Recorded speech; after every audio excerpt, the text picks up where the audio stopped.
afternoon again. Welcome everyone. Hello. And welcome ko kayo sa sa CONVO Confessions and Volitions with yours truly, and of course ang ating special guest for today. Nako, isa rin to sa mga hinahangaan ko kasi talagang naging classmate kami, if I'm not mistaken, sa graduate school, no, nung nasa MA Theater Arts program ako. And then doon ko siya nakilala, if I'm not mistaken. And ngayon nagba-manage na siya, no, ng school nila dito sa Digos City in Davao del Sur. And she's very, very active in the arts and culture. And I know that, of course, the family owns this educational institution. Magkakwento niya yan later on. Please welcome si Miss Lenore Rhea Abot. Hi! Hi! Hello, Sir Joey. Thank you for inviting me. Hello, Directress Rhea. O, di ba? Directress Rhea na yung tawag ko sa'yo. Kumusta ka na dyan? You're now in Davao del Sur, right? Yes, in Davao del Sur. Well, kailan ka pa nandyan after you have graduated? Nag-aral ka lang naman sa UP, no? And then after, bumalik ka na. Yes. Yeah, after I finished my graduate studies, then I went back home. I went back to Digos to help my parents. And then, what else? And then... Kailan yun? Anong taon yun? That was 2007. Pero okay. umuwi na ako ng 2003. Bumabalik-balik umuwi na ako 2003. Pauwi is because that was the time that I was writing my thesis. So 2003 pauwi-uwi, and then kasi ginawa kong pilot testing yung school ng mother ko. So doon ko ginawa yung research ko. Gumawa ko ng, kasi my research is experimental research, no? The integration of theater arts in the language instruction. So I used the school of my parents. And then pabalik-balik 2003 until I finished it. It took me a while to finish my paper. Pero Ma'am Rhea, parang nauna ka, di ba, pumasok? Or sabay lang tayo, or hindi ko na nga matandaan. Parang sabay ata tayo. Pumasok ako ng 1999, pero hindi ko ako straight nag-aaral. I stopped. There's a year that I stopped. Oo. So, nauna ka kasabay mo si Dr. Dennis Gupa ba? Or hindi? Ahead sila sa akin ng 1 year. Ahead din sila. So, sino talaga ka-batch mo? Ang ka-batch ko si Francis, si Eileen, Si Eileen de la Cruz of UP Los Baños. Correct. Kami talaga yung magkasabay. Okay. And then si Francis Matthew. Yeah. Okay. Tama, ahead kayo kasi I started 2003 eh. Mas nauna kami. Nauna kayo. Oh yeah, I remember I even watched your one of the productions that you directed. In UP. Sa UP. Yung, okay. Oo. Sa grad school. And then, yun. Tapos nung balik tayo dun sa so yun na nangyari sa akin. 2003. Then, it took me a while to finish my paper. And natapos ko talaga siya 2006. Actually, 2006. Tapos bumalik na ako sa amin. Tapos pero I'm helping my mother. I was helping my mother. Buhay pa siya noon time na yun. Okay. And then, buhay pa siya noon. So, parang preparation lang din yun sa akin to run the school. So that was 2006. And then I went to Ateneo de Davao University. Nag-Ateneo de Davao ka pa? So nag-work muna ako ng 2006 sa school ng mother ko. And then 2007 I went to Ateneo de Davao. Okay. And then but that was the time also that I established my own center and Creative Communication and Arts Center. So ito naman hindi siya formal school. It's just a center, offering enrichment programs for kids like the reading program, then arts program for kids like ballet. So ballet, painting class. So I offered this program. Yeah, so and then this center also produced theater productions. So I invited, friends. Okay, our Yes. friends. Oo. Okay, Professor Dennis Gupa, Okay.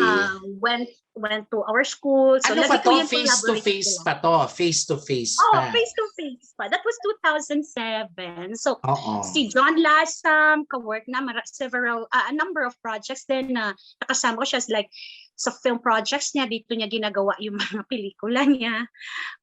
Tapos yung first niya mga projects, dito niya ginagawa sa amin. Tapos nagde-direct siya ng that was my first major productions ng Creative Communication Arts Center. Yung adaptation ng Brecht Mother Courage. Okay, yung Mother Courage ni Bertolt Brecht. So tinanslate namin, inadapt. Tapos ginawa namin indigenized in context. Yeah. Yes, so ganda. So we dealt with militarization, issues ng mga indigenous people. So pinasok namin. So that was 2007, and then so hindi ako naging full-time ng mother ko, parang consultation lang yon. And then so pag ganun ako sa Davao City kasi gusto ko rin yung college yung college experience ko doon sa Ateneo. I love the environment, Yes. And then nagturo ka ba doon sa Ateneo? Yes. Nagturo ako as instructor, no? Yeah, I taught communication subjects. Okay. And also humanities. Yeah. Okay. Nice. So enjoy ko yon until I decided 3 years lang ako nag-decide ako na kasi yung mother ko kasi yung may sakit na siya talaga, so parang nafe-feel ko na talaga na kailangan ng mag full time ako. So a year before she died, so I was installed as the full-time administrator. So parang umalis na siya talaga, parang binigay niya sa akin yung floor to administer the school. So that was the start of my full-time administration sa school niya in 2011. That was 2011. 2010. Sorry, 2010. Then pagka January 2011, she died. So prepare lang talaga niya ako before she died. Yes. And then it was difficult. And then yung career ko patuloy pa rin. So I produced plays. John and I did film projects, and then sino to si John Lazam?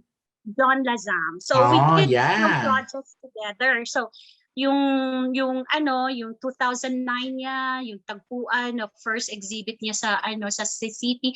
So we did all these things, and then tuloy pa rin yung aking theater productions kasi gusto ko pa talaga yung children's theater, no. Yes. Directing kids is really my passion. So tuloy-tuloy na yon, and then nangyari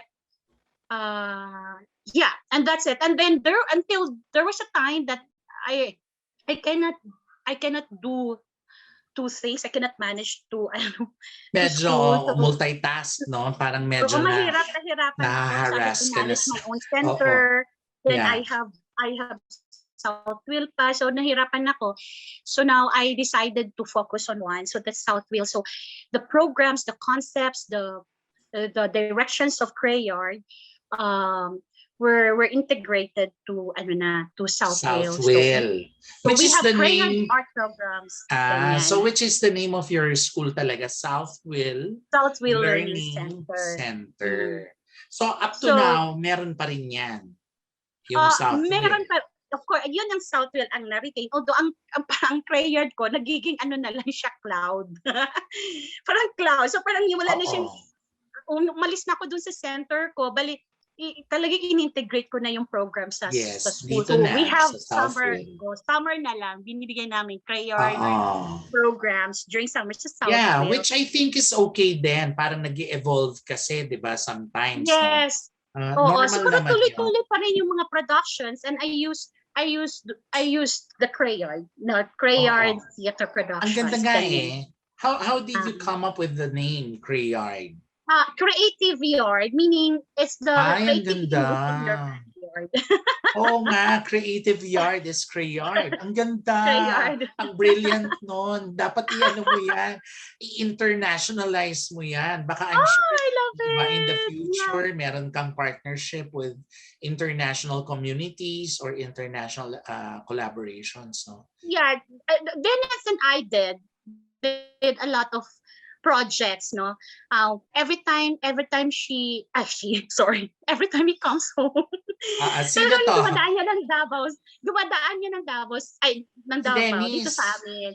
Nagkakandak siya ng workshops and then training our Okay. teachers, and the latest was I think one of the major creative projects or programs is the NCCA, under NCCA grant, yung Okay. Crayard Hulma Crayard Art Training for Hulma, Teachers. oo. So I invited Professor Belen Kalingasyon. Of course, si Dr. Yeah. Belen Kalingasyon ang I ating love her. program chair ng Department of Speech, Com, and Theater Yes. Arts way So, back in yeah, I brought her in. Actually, collaborator ko rin si Ma. Mga ilang din kami workshops with our teachers.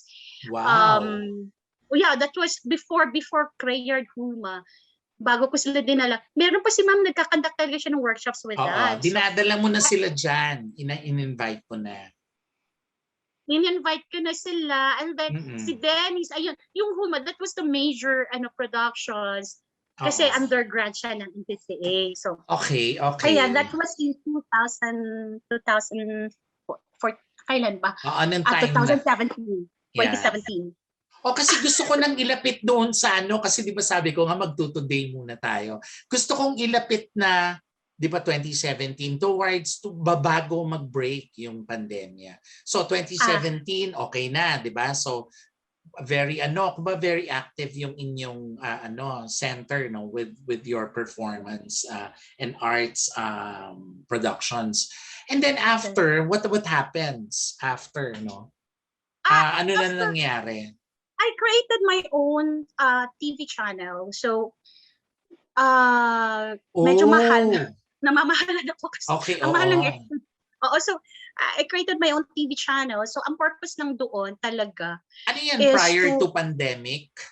Prior to pandemic. So, that was 2017. I still have my own. So, tumakbo na rin I started doing under Crayard projects, no? Lahat ng ito. Under Crayard. Yes, under Crayard projects. But actually, my sister Stephanie is the president now of our school. Actually, is my main investor. Siya, ate ba siya? Ha? Older sa'yo? Older? Yeah, ate siya. So, at siya actually, talaga I cannot do this naman without my sisters. Very supportive yan sa akin sa lahat ng ginagawa namin. So, kasama ko siya dito. Although I was the one who did plans things. Yan. Siya ang president namin ngayon. So, okay. Kasi gusto kong sundutin, balikan natin later siguro yung parang TV channel nyo, balikan natin yon. Pero gusto ko kasing marinig yung the current situation of the school. I know that, of course, because the pandemic broke out, and after it has broken out, medyo naapektuhan talaga yung schools, no? And kwento mo naman how did it happen from your end na gradually nagkaroon ng changes ba or transformation, ganyan? Transformation, yeah. Okay. What we did, that's I like that question, okay? Because this is something that I really like to share with Yun people. nga kaya Yeah. So, okay, wait.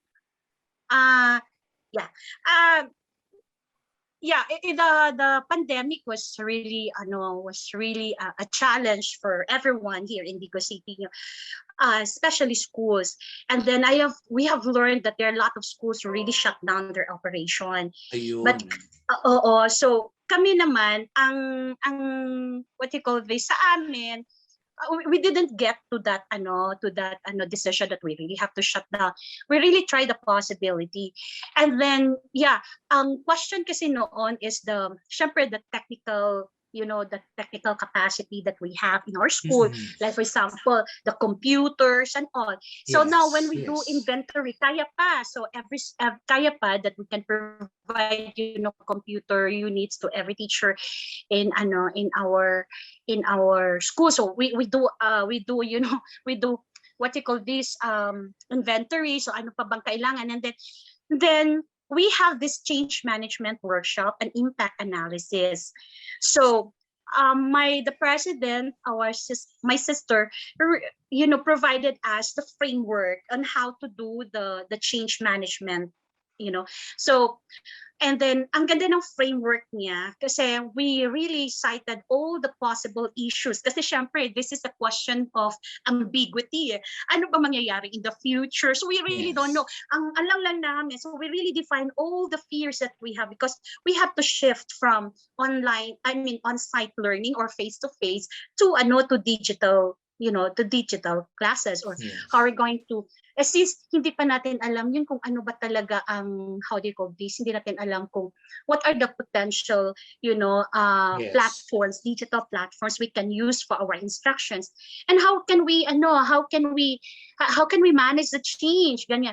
So nung una talagang talagang talagang ninervyos as in literal na ninervyos hindi ko matulog sa gabi. Oh my yun God, nga. how can we Siyempre, do that? Oo, kasi nga at saka marami kayong staff 'di ba? Marami kayong employees, parang gano'n. Oo, our school is small size lang naman ito. Naman. Parang boutique school yan eh. Okay. So hindi naman siya gano'n kadaming employees naman na parang pinoproblema nyo, gano'n. Teachers, of course. Oo, and then kailangan namin mag-lay off, kailangan namin kunti lang, small size. So kailangan namin hindi i-rehire yung ganito, ganyan. Ganyan. So maraming changes na nangyayari. Siyempre, 'di ba? Siyempre yung cost. Yun nga exactly. It's basically the economic, the economic factor that really affected us. Yes, so we have to consider the financial resources that you have and how we're going to sustain this. And then ang hirap talaga. And then ang doon is how we're going to convince, that's the challenge, how are we going to convince the parents that we can really sustain the quality education or the quality learning experience with this digital platforms or with these digital tools. So anong gagamitin namin? So ganun. Then we have IT. So we have only 2 IT. So now we have to study how to leverage them, to leverage their skills. So syempre. Yung mga teachers hindi pa naman alam paano gamitin ng Zoom. Kumbaga mabilis ang aral if ever, 'di ba? Yes. And then we really don't know how to use all these tools. So and then first the change management workshop is really helping the entire community. So we have to study all aspects of the school operations now, from the program, curriculum planning. Okay, although we already have curriculum in the DepEd, and then there's a change also in the programs and the academic programs. From the 8 hours, are we going to make use of that? So sabi ko, then I have to study like what's the implication of bringing your children 8 hours on screen. So pangit pala yung implications ng if yung naka-stuck sila sa screen for 8 hours straight. So mga ganon. So you really have to revamp the entire system. Yun, yung the instructional practices, we really have to revamp. And everything, even that's a financial system, then binago din lahat. So ang maganda doon kasi we really have to list down all these issues, and then we have to understand what's the impact of these issues according to practices, according to mindset. Importante yung mindset. And then mindset, culture, what's the culture of the school? So we have to we have to really to reflect on that. How is culture affected by this change? And then we have to change the school policies. How are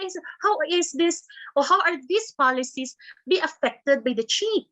So Buti naman yung mga teacher ko ay talagang thinking being din sila. So we have to we enumerate everything.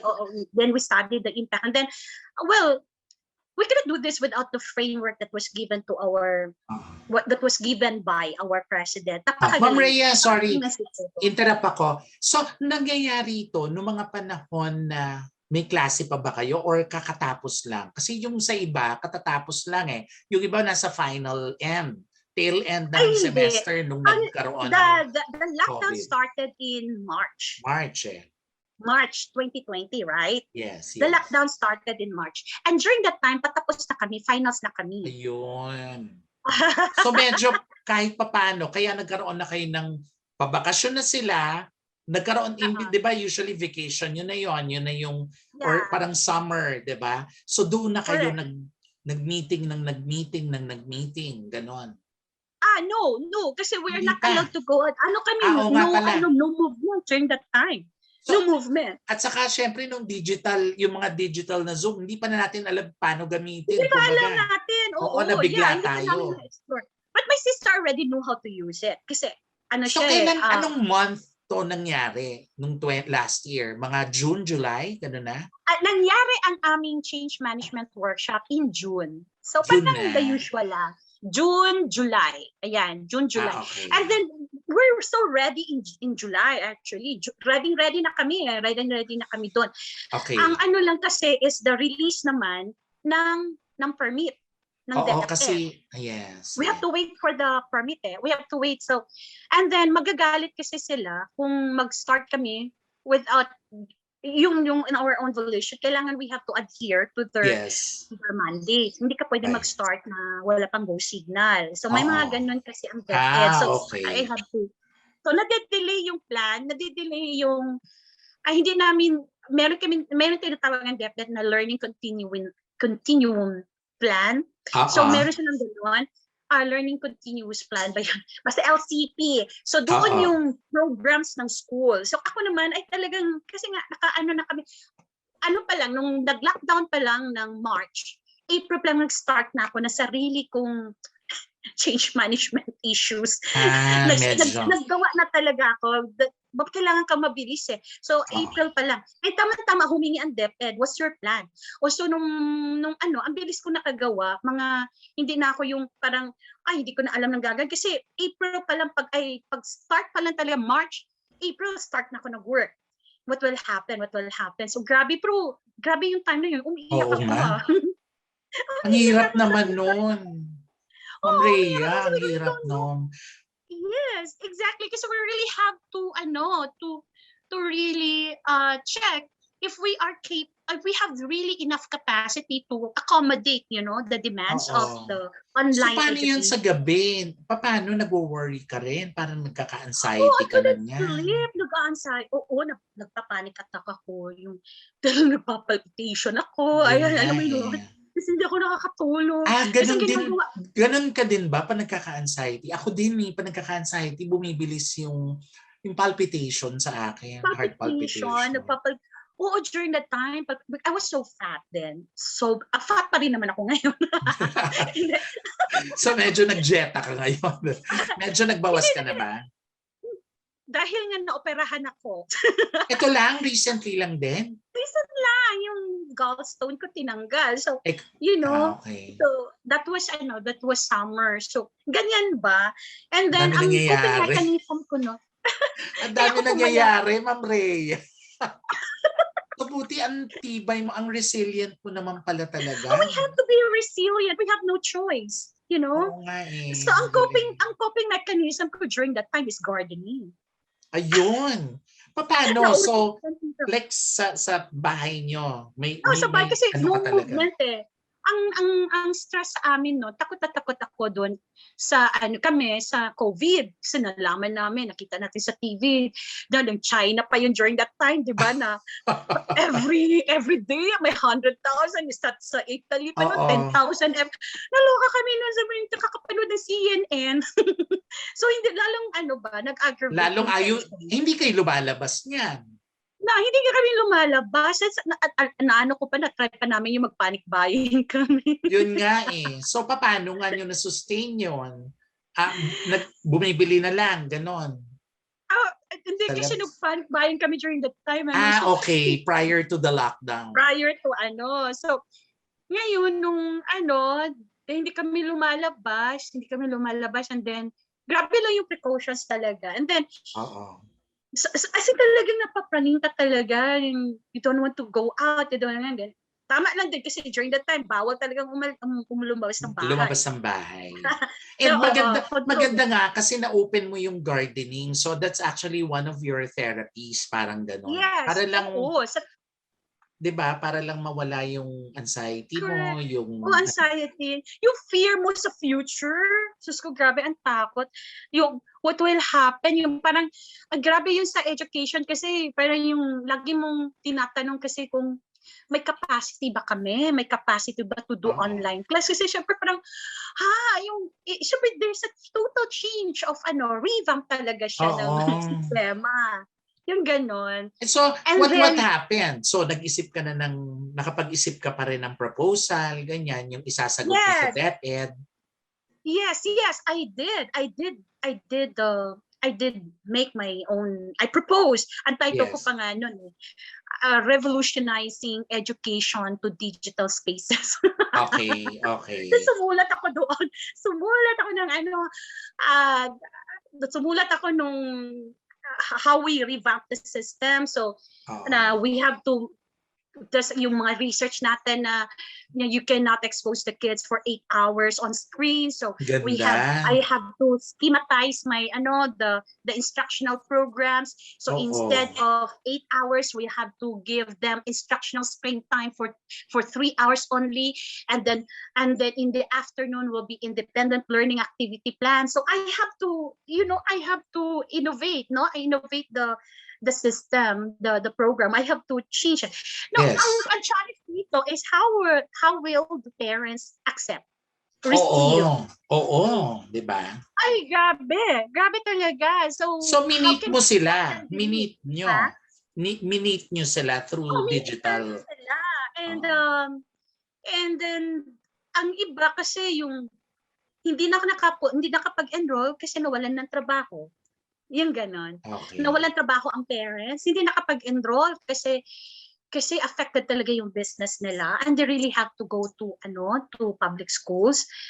And then ang iniisip kasi ang iba naman ang bivalent lang din doon sa capacity ng isang private school na makapagbigay ng quality learning experience kasi parang they go for modular pero hindi sila naniwala sa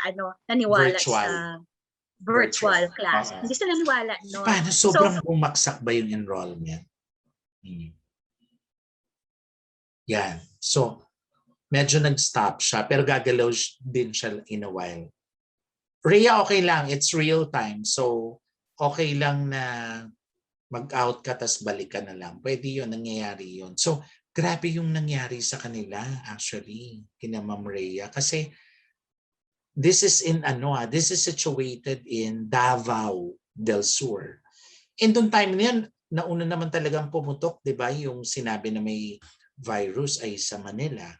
So could you imagine na pumutok na sa Manila, pero nagpapanik na rin sila pala talaga doon sa mga provinces. So could you imagine yung pinaka dilemma. Yung dilemma na they still need to continue what they need to continue, despite the intervention of this virus, infections to people, ay tuloy-tuloy pa rin talaga yung buhay. Kasi nga parang, of course, nag-halt siya for a couple of weeks. And then after, nakapag-isip na siguro yung mga tao, balik na, tinatry na gawa na ng paraan, paano ito matatapos. And nabanggit ko nga yung March kasi nangyari yun. So usually yung mga school sa academic year, yung March kasi is patapos na dahil nga mag-graduation. So kung gano'n na mangyayari, napaka-importante na kumbaga parang na patapos na, at least meron silang enough time for them to prepare.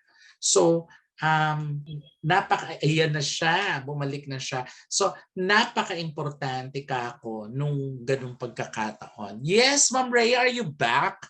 Kasi ano tayo real time. So, nangyayari po talaga ito. Kumbaga parang live, ganon. So, napakahalaga nun yung timing din, no, na March nangyari yon. So pabakasyon, no, kumbaga parang pabakasyon na. So nagkaroon sila ng pagkakataon makapagplano in time for the opening of classes the following year. 'Di ba, Ma'am Rhea? It's okay. Tuloy-tuloy tayo, real time kasi tayo, Ma'am Rhea. So it's okay. Your audio is connecting now. So let's just wait lang. Sige. Pero yun nga, parang ang galing nila kasi na-strategize pa rin nila, no? Tuloy-tuloy. Na-strategize nila na magpatuloy yung school year. And I think yun ang importante is they never gave up, no? Even if, this pandemic changed our landscape in education. Ayan na, naririnig mo na ba ako, Ma'am Rhea, or not yet? Hindi pa. So siguro dahil nagko-connect pa yung kanyang audio. Nagko-connect pa yung audio mo, ituloy ko lang na napaka-crucial sa mga administrators of schools. Okay, na mapakinggan yung stories nila, no? And supposedly parang ano siya, no? It's like an intimate school. It's the Southwill Learning Center. In that, itong Southwill Learning Center na ito ay is located actually in Digos City in Davao del Sur. So the struggle is real, no? Nakikita nyo talaga yung sabi niya nga nagka-anxiety na siya, na hindi siya makatulog sa gabi kasi nga, oh my gosh, paano na yung future, no, ng school? So I think everyone has also experienced that, no? And I'm pretty much sure na hindi lang naman sa field ng education nataranta ang mga tao, kundi sa lahat ng aspeto, lalo na ang ating frontliners katulad ng mga health sectors natin na talagang sila naman prinonta sila doon sa pagsugpo sa virus through curing, no? So syempre dinadala sa hospital yung mga nagkakaroon ng symptoms. So wala silang choice but to cure all of them. And so doon nag-start na yung parang pinaka-bagahe ng mga health workers, no? And kasabay noon, yung health workers, of course, dahil nga nagsara kasi din yung office, no?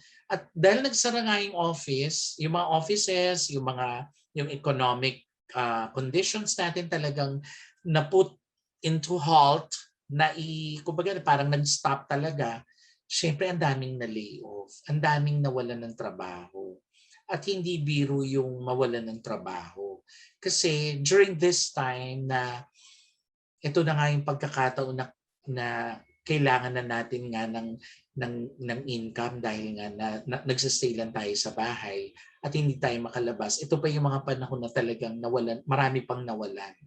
So kaya mabuti naman meron din naman mga philanthropists na mga tumutulong sa atin at yung concept nga ng bayanihan ay nagtuloy-tuloy din. Kaya napaka-importante po nung pagkakataon na kumaga parang nagkaroon tayo ng reflection, nagkaroon tayo ng re-examination of our deeds, no, and of the nature of what is happening in our country. Ayan. So lahat ng ito ay na-experience natin. Of course, hindi lang tayong mga nagwo-work, no? Pati rin of course yung mga estudyante, yung mga bagets na akala natin parang magaan lang sa kanila pero actually mabigat sa kanila to. Kasi could you imagine 16 years old, 15 years old, 17 years old, ito yung mga teens na pre-teens and teens na gustong-gusto na yan lumabas kasi nga parang feeling nila nagkakaedad na sila. So parang sila yung hindi makalabas. Could you imagine the torture of that? So kailangan maging good tayo talaga sa mga bata kasi saka tinatanong din dapat natin sila kung okay ba sila. Kasi minsan di na lang sila nagsasalita because parang iniisip nila anong karapatan namin magreklamo. Kumbaga parang kami ay inaalagaan nyo pa. Siyempre mas concerned kami kayo kasi kayo yung nagwo-work, kayo yung mas mature, kayo yung mas prone sa pagkuha ng virus because of your health conditions, yung existing health conditions. Yun ang nagiging problem. Napaka-importante na kahit papaano ay mapasama siya. Napaka-importante talaga na ma-experience din natin. Pero sana matapos na. Kasi yung experience na yun will really teach us so many great lessons in life. And I'm pretty much sure na lahat po tayo babaunin natin to as soon as kumbaga parang as we move on to our years of existence here, mas ma-share natin ito sa mga tao, sa mga dadating pang mga tao, no? And hopefully sana wag na ulit mangyari yung ganito. Though hindi naman talaga natin kumbaga parang hindi na natin siya masa-stop kasi ang digital era is already here, no? At ito na yung talagang time also for us to learn. So napaka-importante nun. And importante din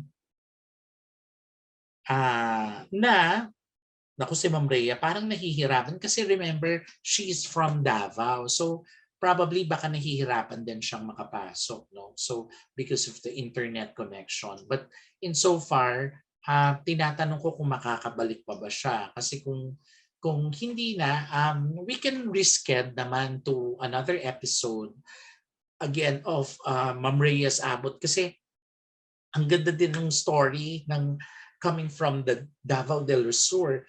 Alam nyo guys, hindi ko nga ito magagawa na makausap siya from Davao del Sur kung walang virtual. So in a way, parang nakakatulong din talaga actually na 'di ba? You have to think of creative ways on how to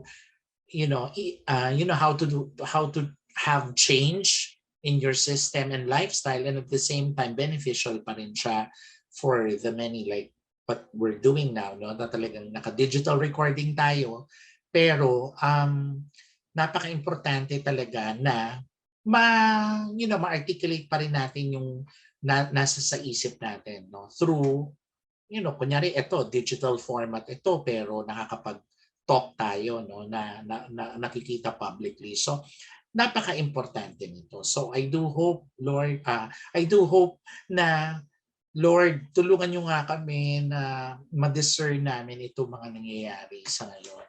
And sana ma-overcome po namin nang wala po kaming pag-aagam-agam, ganyan, wala po kaming paghihirap na mangyayari, no. But we all know that itong lahat ng ito ay may lessons and meron tong certain wisdom that we would acquire as we grow older, and sana po ay magamit namin ito into good use, no, at maano namin kumbaga parang ma-treasure namin itong memory na ito kung saan pumasok yung pandemic sa lifespan namin. Kaya habang hinihintay natin si Ma'am Rhea kung makakapasok pa ba siya o hindi, siguro parang kailangan din tayong maging practical din in a way, no. So at mahirap yung maging practical kasi inaalam natin kung kung kakayanin ba natin o hindi ito. Pero maganda na rin kung and we're back.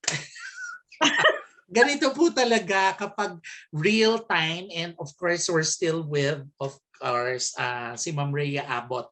So ang kwentuhan na putol kasi doon sa, because Ma'am Rhea now is in Bigos City, tandaan niyo yan.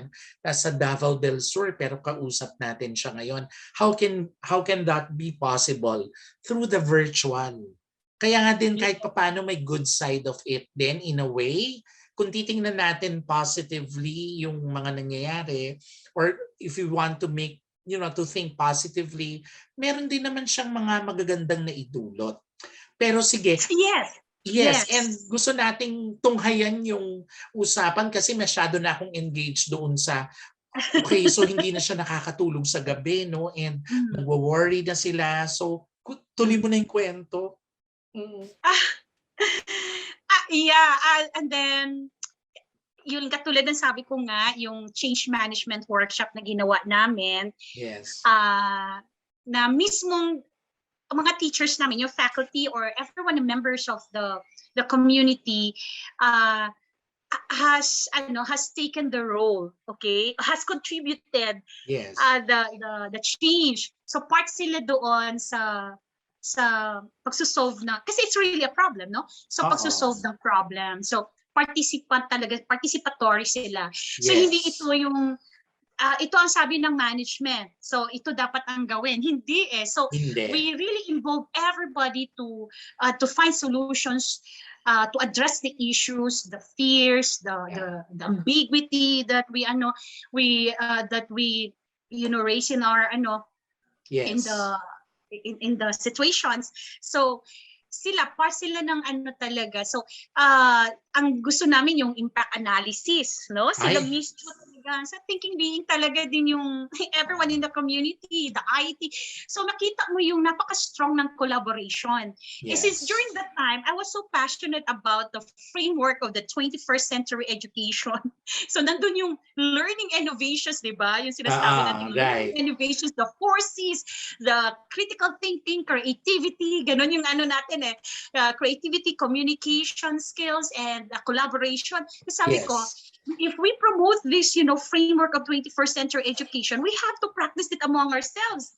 So now, with all these, the 4Cs of the, one of the component of the 21st century education framework, sige, paano natin i-exercise? So, we have to prove it among ourselves that is really working in this time of pandemic. Kasi since how we're going to thrive? Yun yung question, how are we going to thrive with these situations na using the digital tool?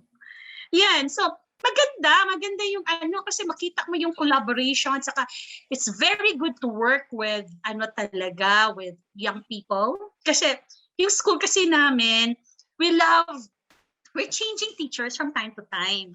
Okay. Kasi namin is talagang walang tenure. Kaya nga ako dun sa kailangan ng tenure. Sa amin kasi dito, mahirap din kasi. We really have to change teachers. We like to accommodate young teachers because una, creativity. At saka yung siyempre, iba yung iba yung mindset nila, yung hindi sila malayo doon sa ating mga estudyante. Kaya during the time doon ko na-prove na it's so good to work with young people. Kasi yung adaptability nila, at saka yung creativity nila. And then, of course, the critical mind is there. So, it really works. The process, the change management workshop really works. And saka doon mo makita talaga na how everyone in the community can really contribute to the changing policies, or to establishing another culture, kasi ibang culture talaga pag digital na eh. Yes. Yung pag-change ng mindset ng parents, our mindset also we have to change, ganyan. At kailangan maging technical savvy ka. Yun nga eh. And then hindi naman ako ganun ka-technical savvy. I mean, I know how to use, to use the computer, and then hindi ako ganun katulad sa kanila. Well, I know how to do editing, but video editing, pero iba talaga yung mga batang babad talaga sa sa digital platforms. Kaya doon ko na-appreciate talaga working with young people. Okay, so what happened after? So nakapag-open ba kayo ng school year? Yes, nakapag-open kami ng school year. We're so ready, we're so excited. And then everything works. Yung lahat ng ano namin, pati assessment tool, assessment evaluations na ginawa namin, may tool kaming dinadraft niya, dinedesign using this, platform. So, nag-work lahat. Yes. So, pagka second year, hindi na kami hirap kasi parang everything is tested. I mean, the system is already tested. Correct. Ngayon, second year, parang natural lang. And then, yung structure ng program is established siya. So, everyone knows what to do. At saka lalong na-optimize yung aming efficiency.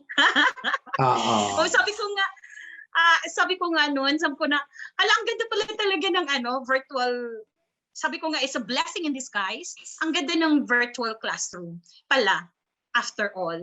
Yes. Tapos sabi ng mga parents. Tapos natuwa ako dun at the end of the year, yung take ng parents, they like the online class.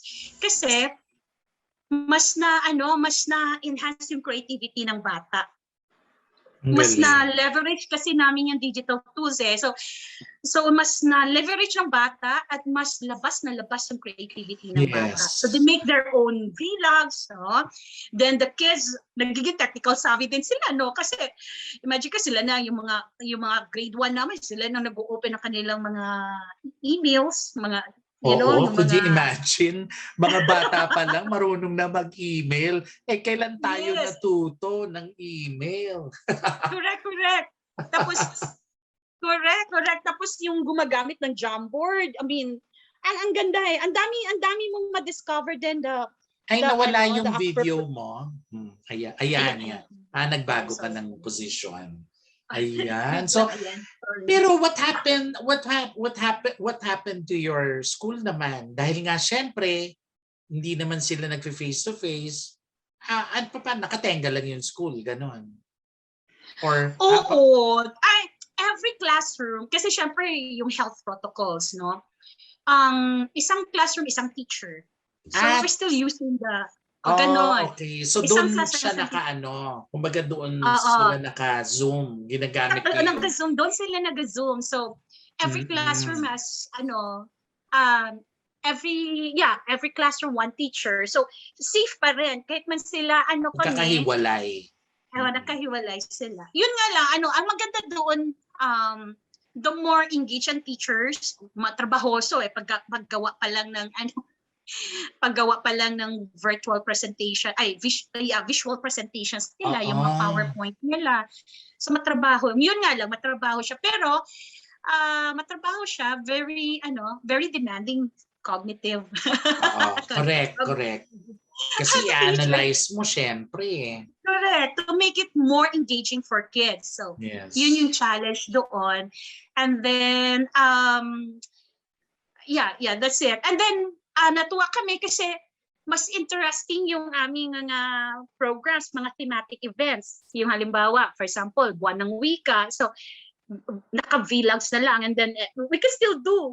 Nagagawa pa rin namin yung mga the usual things. So, pagbukas ng ganito, pagbukas ng screen, mayroong mga background, may mga so naka-outfit, ganon. Yeah, it's more interesting. Okay. Then nung challenge naman, isang challenge doon, yung mismong mismong parents na mag-facilitate sa kids. Nakakatawa kasi we have this virtual tool orientation. So before we open the school year, we have to prepare our kids first how to make use of these tools. Yes. The Google Suite, paano gagamitin yung mga tools na yun, platforms na yun. So may mga orientation mo na. And then yung ibang parents, kasi free pa nga yun the parents, kahit hindi pa sila pa-enroll, basta yun just check. Yung mga parents, sabi nila, hindi, it's not going to work, it's not going to work. Kasi nga sila mismo nahihirapan. Then it turned out yung mga kids, sila yung mabilis. Tapos at the end, sabi niya, mas mabilis pala yung anak ko. So alam talaga na pipick up ng mga bata. Yes, the generations now, alpha generations, they're so quick. And the generation Z, they're so quick, very quick. At saka ang galing talaga ng mga bata ngayon. And then before that, what did I do? How did I introduce the mindset of how para ma-accept na talaga yung ating system. I have to discuss what's the nature of our learners these days, the Yes. Generation Z and the Alpha generation. So then yung mga parents naman, I'm just trying to tell them that the way we were taught in our times should not be the same, practices that we could do to these generations because they're different. Magkaiba na. So, magkaiba na. Magkaiba na. That's how we change the... Pero ang tanong, Ma'am Rhea, na-appreciate pa kaya tayo as teachers? Yun din eh. Well, no? Kasi, I appreciate my teachers. diba? Ibig sabihin kasi syempre dahil nga maalam na itong mga alpha and itong mga Generation Z, baka naman papunta ng invisible teachers na. Baka kasi modular na nga eh, di ba? Exactly. Ibig sabihin, kung independent study na lang siya and then you're just going to submit. So part ng change management workshop namin is to define our roles. Yun, so, ano magiging what are role? We now? So yan ang gusto nating pag-usapan ngayon. Ano na ba ang magiging role ng teachers? Lalo na nakikita nyo na yung landscape ng digital, ito na, the intervention of digital regime, no? Ito na, pumasok na, so wala na tayong choice. Ano na ngayon na magiging papel para lang sa ating mga tagapanood na I'm sure hindi tayo pinakawalan kasi talagang natututo sila from us? Correct. Well, ang sa amin dito talagang we really define teacher as facilitator. So it's not just only we transfer knowledge. Now we have to facilitate them how to discover knowledge and how to make use of these informations, no? So we have to teach them how to be critical. So ang role namin dito, facilitator and coach. We coach them. Coach na, yun na yung magiging tawag sa... Yes, kasi when it comes to information, everything is already accessible and in the internet. Sasabihin mo lang ng ganitong topic, information is within their fingertips. And then and what we can do is to really help them, help them how to be critical and how to make use of these informations and inspire them to make use of these informations to create something, out of their understanding. Tama. Oo. So, that's the role. Kasi ang dami ng materials, di ba? Siyempre, pipili na lang. Ikaw magfa-facilitate para malaman ma-discern nila ano yung pipiliin nila doon. Kasi siyempre, may mga iba na, di ba, hindi nila gamay na hindi pala siya pwede. Parang ganon. Parang nagbibigay siya ng information pero hindi siya substantial with research. Ganon. Or with hindi siya. So, tayo na lang yung nagfa-facilitate. Ganun na ba yung nakikita mo? Yeah, that's what we do. So, hindi yung, we do give lectures and we let them believe this is the information, this is you should know. Hindi na ganun eh. Kasi mga kids can even, get to Google and this. Tapos i-challenge pa nga yung information na sinabi mo. Yes, totoo. I-check totoo po yung sinabi ni teacher. And tapos hahanapin nila doon kung ano. And then para magbabalidate pa sila kung tama ba yung lecture. So, you see, so the role of the teacher is to validate pa kung may katuturan ba yung sinabi ni teacher. So, baliktad na. Ang nagva-validate yung mga bagets. Correct. Diba? That's what they are. I mean, they challenge the teachers with their inquiries. Okay? They raise questions. That's why in the beginning, sa amin, part ng pagbabago is the development of the instructional system.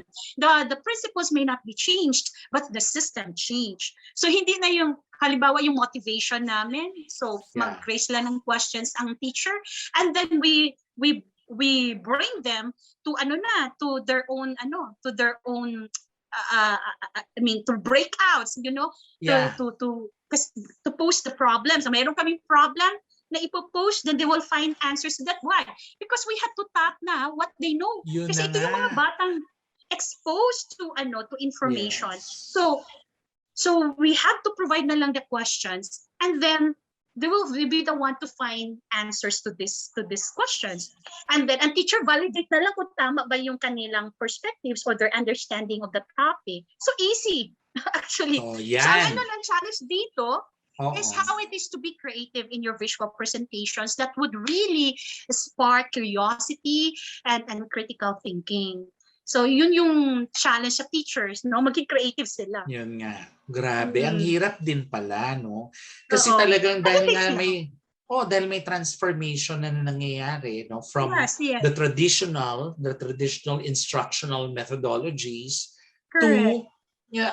to trying to adapt, no, to the digital trends and Correct. technology innovations. And Correct. kailangan sumabay talaga yung teacher. So, sabi mo nga yung lecture parang halos hindi na yan masyadong nabebenta kasi kumbaga parang Hindi siya nabibenta. You know why? Because the attention span of the kids of this generation, for example, Generation Z is only 8 seconds. After 8 seconds, wala na. And the alpha generation is 4 seconds, wala na. So, how can you make them engage with your lessons? So, kailangan si teacher mabilis talaga ang pagfa-facilitate sa kanila. Very quick, very sensitive sa kanilang sa kanilang responses, ganyan. Yes. Kaya siguro marami na rin nagre-retire na mga may edad na, no? Kasi because they cannot cope with the situation anymore. And the stress, ganyan, of, question ko nga sa sister ko, nung pumutok na nga itong oh my God, what will we do? Mag-online class, sabi ko. Tapos kakaisip ko, sabi ko, relevant pa ba ang education and everything is already accessible in the internet? Kasi why I ask this question, because it's the same question that my student, he was 9 years old, to raise that question to us teachers. Sabi niya, what's the point of teacher? What's the point of going to school when everything is already in the internet? 9 years old. Grabe. So na-challenge din ako nung ako natisip. What's the point of coming to school and everything is accessible in the net? Then, syempre, di ba, and then hindi pa rin mawawala yung tinatawag nating discipline. So, yun naman ang role ng education is to discipline the mind. And the wisdom. The wisdom, we have to teach them how to make use of their skills, no? Mental skills, cognitive skills. I mean, so, yun naman ang hindi talaga hindi talaga pwedeng mawala ang mapalitan, kumbaga, ng digital. Hindi mapapalitan ng digital yung the discipline, the values, the values that you acquire when you go to school, the camaraderie, the collaboration with other people, and of course the discipline of the profession of each of these subjects, and finally, of course, the wisdom that these teachers teach or profess. So feeling ko, and experience that we're giving them. Yes. So kasi kumbaga parang tayo nagfa-facilitate nung methods na yon, but it's for them to experience it by themselves. Correct. So kaya parang in a way medyo maghahanap ka na talaga ng alternative way na hindi lang talaga lecture. However, ito kasi yung parang dilemma, hindi ko lang alam kung applicable to sa inyo, ha. How can you now assess and give 100% income or honorarium or whatever salary that these teachers would have kung ifa-facilitate mo lang? So what do you expect them, the teachers, to acquire, or to of course not just by giving grades, but ano ba yung pinapa-prepare nyo pang mga materials for the sa teachers? Kanila? Oo. Well, sa amin lang is before kasi a part of the change management is I already developed a team work to schedule the curricular contents. So may team yan. So by the time na we have to implement the instructional system, we have to implement the instructional system. So ready na yung curriculum schedules, no? The content schedules, ready na siya. So ang sa amin sa mga teachers naman, they have only 3 hours, actually 3 hours teaching, and in the afternoon it's just supervisory. So they just have to check the submission of the students to check if they do the assignments, if doon nila itatrack kung naintindihan ba yung lessons in the morning. So yun lang. And then how? We have only 3 subjects. We offer only 3 subjects per sem. Schematize naman. Oh, why? Why is like that? Okay, DepEd, magagalit maybe yung DepEd sa amin. Pero pinupose ko kasi ito na-prove naman nila. Ang ano kasi dito, why is like that? Kasi nga, we cannot give everything 8 hours all at the same time, the 8 subjects. No, hindi naman natin, hindi kaya yan not realistic. It's not building skills also. Ang ano namin is, tawag nito, yung MELC, yung most essential learning competencies ng DepEd ay inano nila, in-squeeze din nila yung yung content, yung curriculum, kumunti din. Yes. So, since kumunti naman siya, I have to adjust down din. Also. Scale down din namin yung practices namin na yung instead of 8 hours, gawin na lang ng 3 hours. Kasi, so, we have to make it sure lang that the curricular contents are covered during the year. Yes. So last year, cover, natapos namin lahat yung curricular contents ng most essential learning competencies ng DepEd. Well, sabi ko, it really works. Yeah. And then, maganda pa nun, medyo focus. Meron kami tinatawag na, yung sinasabi ko schematized. Like, for example, the first sem is literacy-based, literacy build-up program. Ito yung language, kasi, literacy means reading, writing, and arithmetic. So we offer only languages, Filipino, English, and math. Okay. Then in the second sem is the knowledge geared up program. So ito naman yung mga content-based instructions like araling panlipunan, science, and educasyong pantahanan, or we call that practical life learning program, and values formation. So, ganon.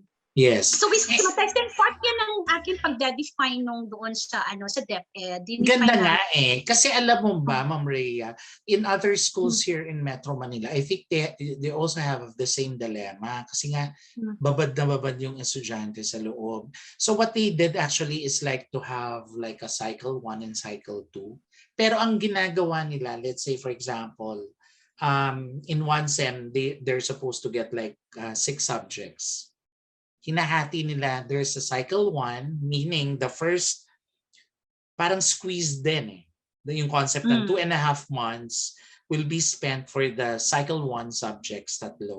And then 2.5 months, cycle 2 subjects. Squeeze also for 2.5 months. So yun lang yung focus nila, 3 lang for that cycle. And then after which, maglilipat na into another 3. So halos, parang ganon. So I don't know. Yeah, that's what we did for senior high school. Ito college yung sa akin college. Yung sa akin college, ganyan. Sa college. Oo, nagulat nga ako na. Parang term yan Oo, parang term. Actually, nagulat nga ako kasi parang, pero iniisip ko, parang paano yun? So, kunyari, 2.5 months ka lang ba parang susweldo or something? Hindi ko alam. Hindi ko pa alam. So, ibig sabihin kasi kung hindi na ako nagtuturo, di ba kasi spread out siya supposedly for 1 sem. Dahil nga, dinivide mo yung 1 sem into 2 parts, 2 cycles. Sa cycle 1 ka lang ba susweldo? Siyempre, spread out na rin siya, I think, for the whole sem. So, kung tapos ka na magturo sa cycle 1, sumusweldo ka pa rin? Parang gano'n. Hindi ko alam So, kung ganun ba yung scheme na ngayon ko palang... Wala naman kaming problema. Sa gano'n. Kasi, meron lang kaming core faculty talaga. For example, kasi namin, we are only offering only 2, naman. Sa to sa senior high school, we're only offering 2 strands, the humanities and social sciences, and the other one arts and design track. Okay. So yung kanilang yung major subjects, for example, sa humanities is social science. So yung teacher namin na social science, na may MA sa social science, yun lang yung ituturo niya. So pag major siya ng science, science naman siya, science teacher siya, o yun lang din yung ituturo niya. Kaya ganun lang naman kasi yung sa senior high school. Specialized. Specialized siya, so language and literature. So yun lang din yung ituturo niya. So nakaspread, inano ko lang talaga ng... pero ano sila? They're not like parang, kumbaga parang tama, you kumbaga pinasok mo sila as part of the team. So parang and then there's just like a monthly salary that they receive. Parang ganun lang siya. So ano lang din, so every term kasi yun, they sustain sila. So every term meron silang tinuturo. Yeah. Kumbaga, so you just have to plan it well. Plan lang yun. Scheduling and all. Na hindi pwedeng wala silang turo. Ganyan. Okay, so now that we're almost nearing to our ends show. And so ano yung plans? Ituloy lang ito. Yung anong mapapayo mo sa mga nangyayari ngayon, as part of the, you as like a part owner, let's say, or owner of a school, kayo ang makarinig naman ng mensahe mula sa that perspective. So what's happening now? Anong pwede mong maibigay? Well, sa akin lang kasi, we just have to be true to our mission. Kasi yun lang naman yung what sustains us is our strong sense of mission as an educator or as a teacher. Yes. Because if we don't have that, it's so easy to abandon our post and look for another, opportunities.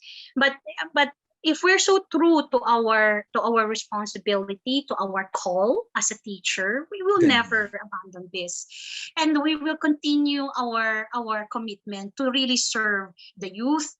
And if we're really true to that, kasi that's what makes our school really sustain, our commitment to really develop our local kids and our local youth with the programs that we do believe help our kids, especially in terms of developing their creativity.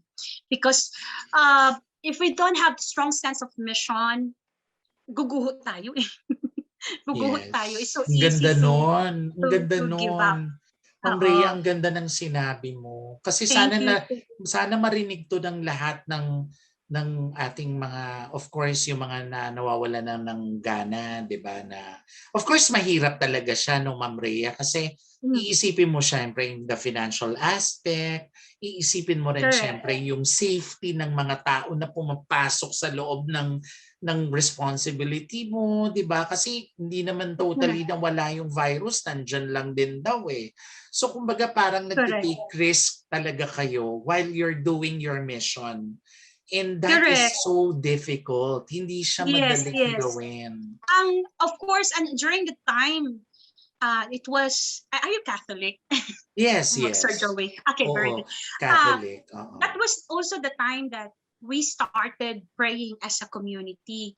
Yung meron kaming regular praying time. So, cenacle, we have this cenacle. Ang talaga namin is protection from every member of the community.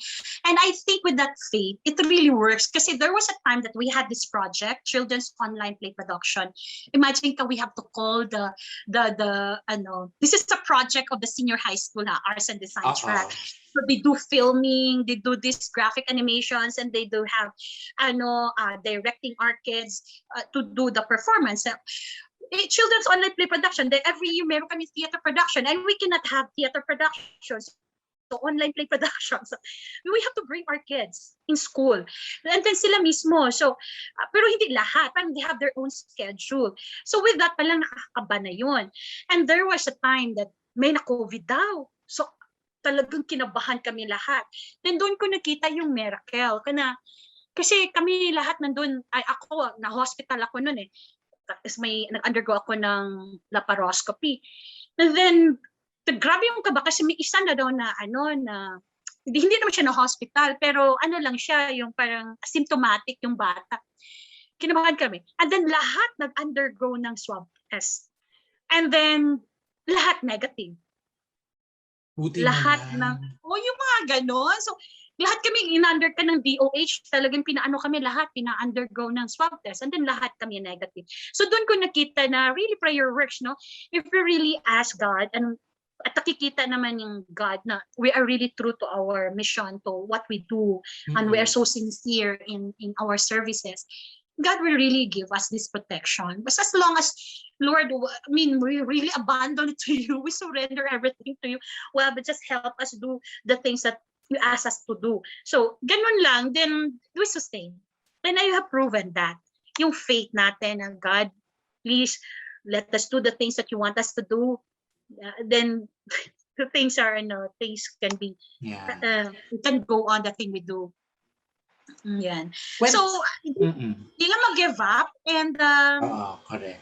Continue to innovate. Yes. Parang despite of all these struggles, challenges, magpatuloy lang. Diba? Patuloy lang. Maging safe lang. Yeah, and it's so, the irony there, ang kagandahan nga sa nangyari kasi nga, na siya, online. So, hindi na kailangan namin, halimbawa, if we join international competitions or national competition, hindi na kailangan pumunta ng Baguio City. Hindi naman kailangan pumunta pa ng ibang bansa para maka-join ng competitions. So, virtual lang siya. So, the irony is, it was the last year, na ang dami naming, we're reaping awards, like sa United Nations na is the World Challenge. Nanalo yung estudyante namin Leadership Award and Communication Award in elementary namin. Then they are working with the students around the world. And then ang daming participants, and then nag-join kami. Nanalo yung mga bata. And then yung isa, the recent is the Chicago International Music Festival. Our student won in Best Performance in Musical Theater. So sabi ko, ay panahalata, the irony ba na in spite of these limitations, we were able to defy these limitations and do something that we believe that we can. And that's good about it. And then sa national naman, then usually every year we go to Baguio City to join the National Online Conference, the National Grade School Convention. Walang National Grade School Convention. So pero meron silang National Online Conference, yung CMLI. Are you familiar with that? Parang naririnig ko na siya. Yeah. Participated to ng Lasal, ng CSA, Colegio San Agustin, the Letran. So we joined. And then our students won.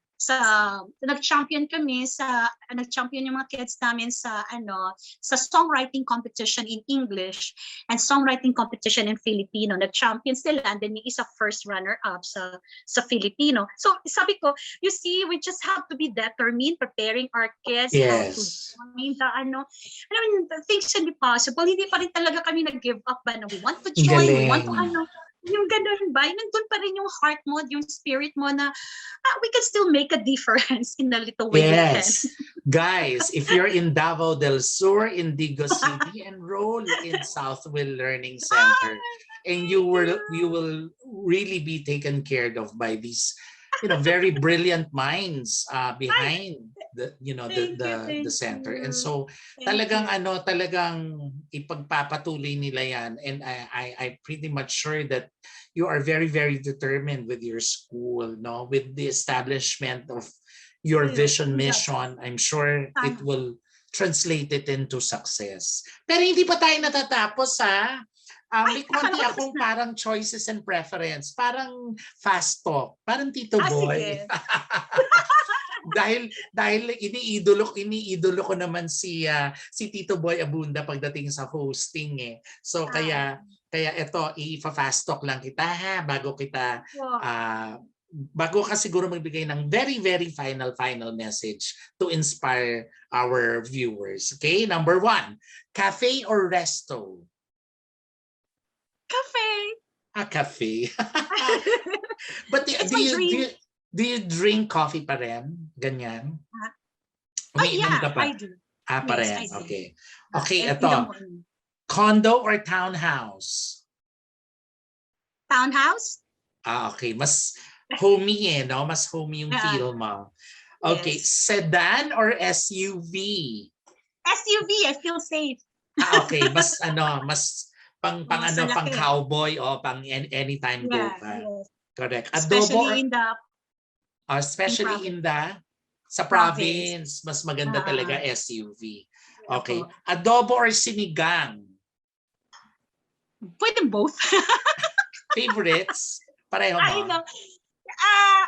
Adobo, yes. Adobo. Yes, Humba adobo. sa amin yan eh. Humba. Humba. Okay. Humba Oo. yan sa Davao.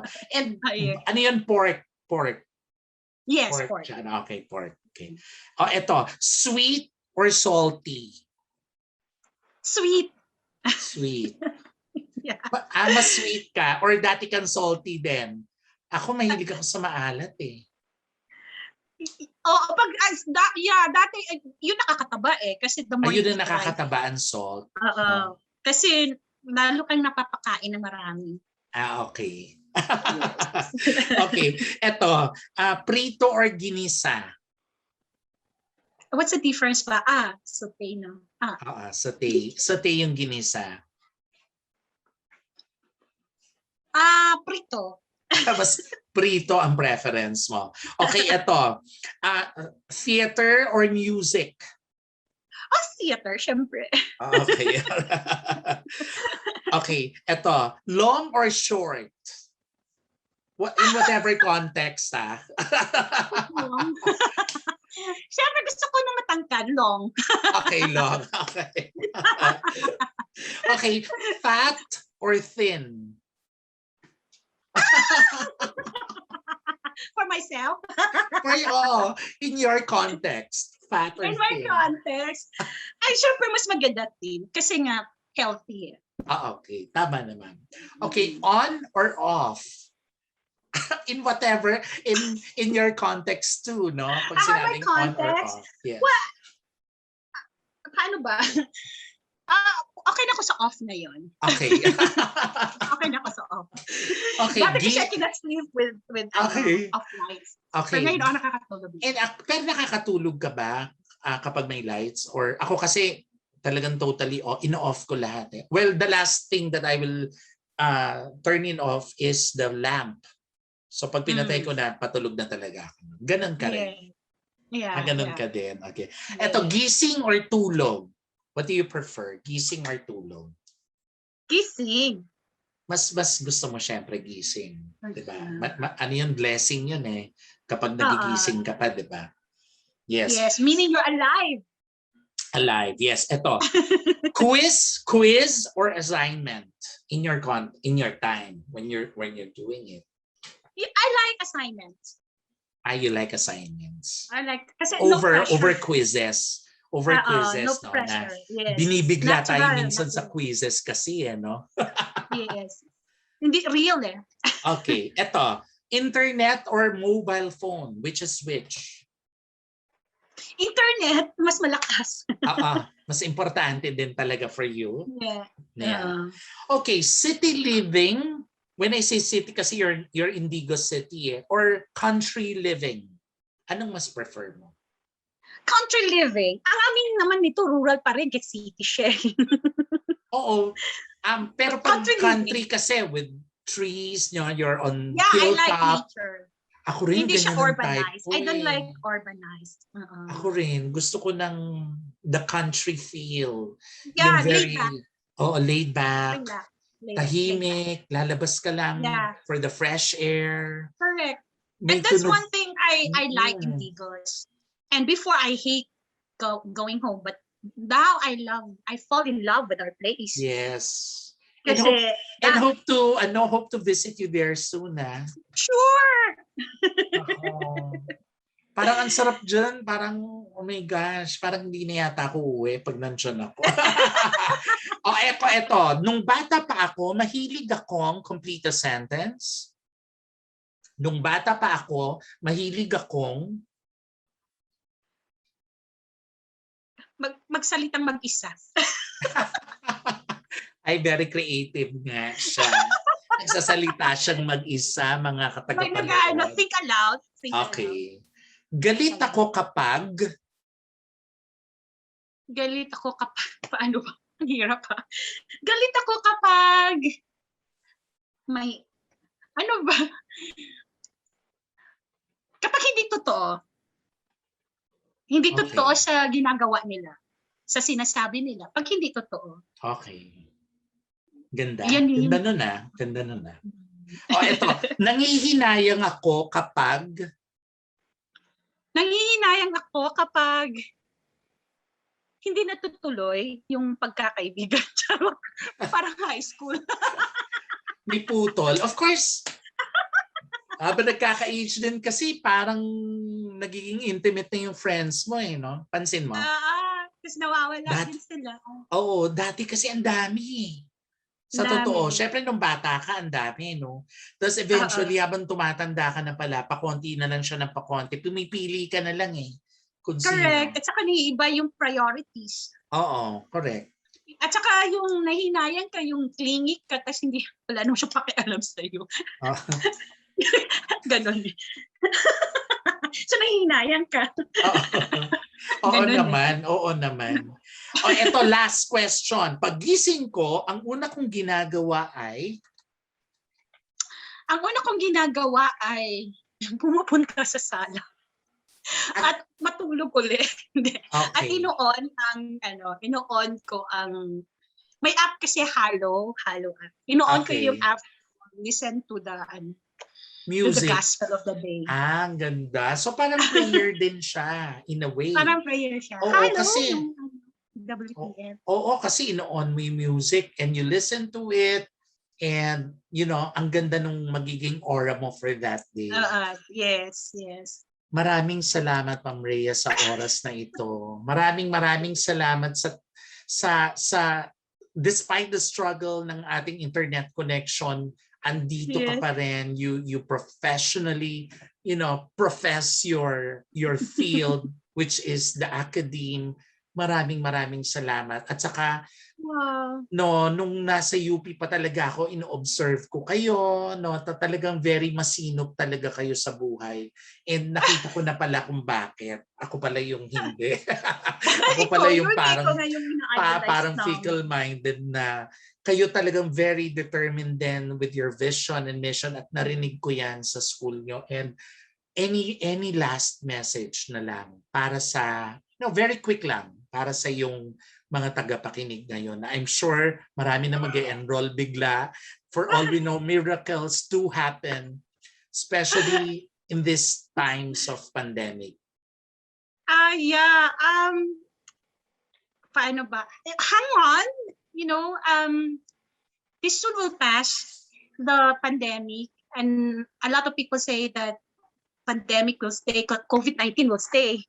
But we have God and greater than us, greater than pandemic. So we just have to continue doing the things that we believe that we believe it has an impact to other people. So we just keep our love for the things we do. If we are a teacher, then let's continue teaching. And then a lot of people, our students, are counting on us. And we just have to continue, do this mission. It's a mission, really. Teaching is a mission. We may not be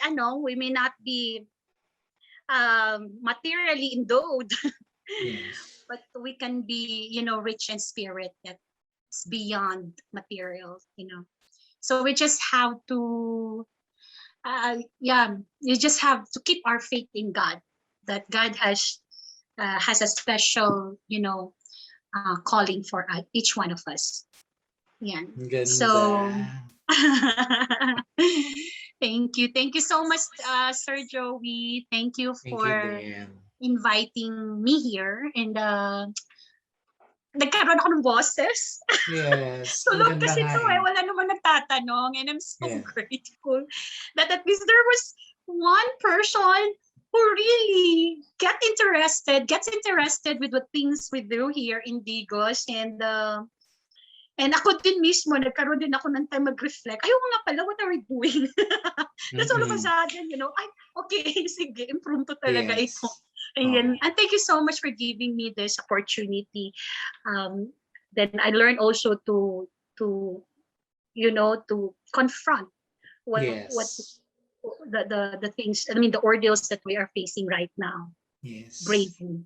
We have to Correct. confront. At sobrang bilib kami na, 'di ba? Kumbaga we have to be also proud with our colleagues in the Philippines na who are still continuing what they have to continue. And siguro yan ang legacy na maiiwan ninyo when the time comes that we're kind of old na, ganyan. Yeah! At 'di ba, parang kailan lang tayo yung bagets, tayo yung Correct!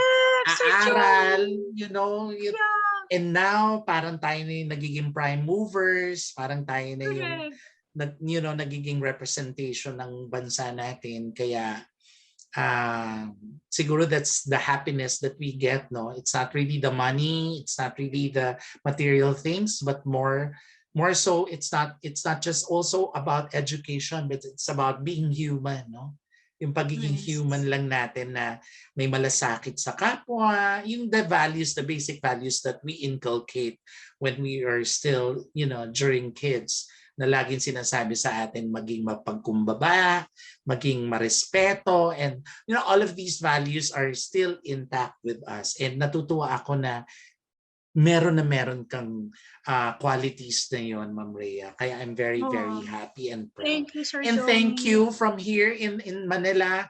Maraming salamat kasi hindi nagbibigay kayo ng inspirasyon, lalo na yung mga taga provinces natin na talagang very powerful when it comes to inspiring people, not just laging in Manila eh. Ako naniniwala ako lahat ng the greats are actually far away now from Manila. Nasa iba't ibang regions na, and maganda yon na dyan yung itaguyod yung dapat yung itaguyod kasi for all we know, biggest city can be one of the forerunners in the future, right? Hindi natin masasabi. Kaya continue lang natin itong mga ginagawa natin. And thank you so much for being a guest in CONVO Confessions and Volitions with yours truly, Joey Ting. I am here with me right now again. And thank you so much, Professor Lenore Rhea Abbott from Bigos City, Davao del Sur. Thank you. Bye. Bye. Thank you. Thank you so much. Bye-bye. Thank you, Sir Joey. Thank you.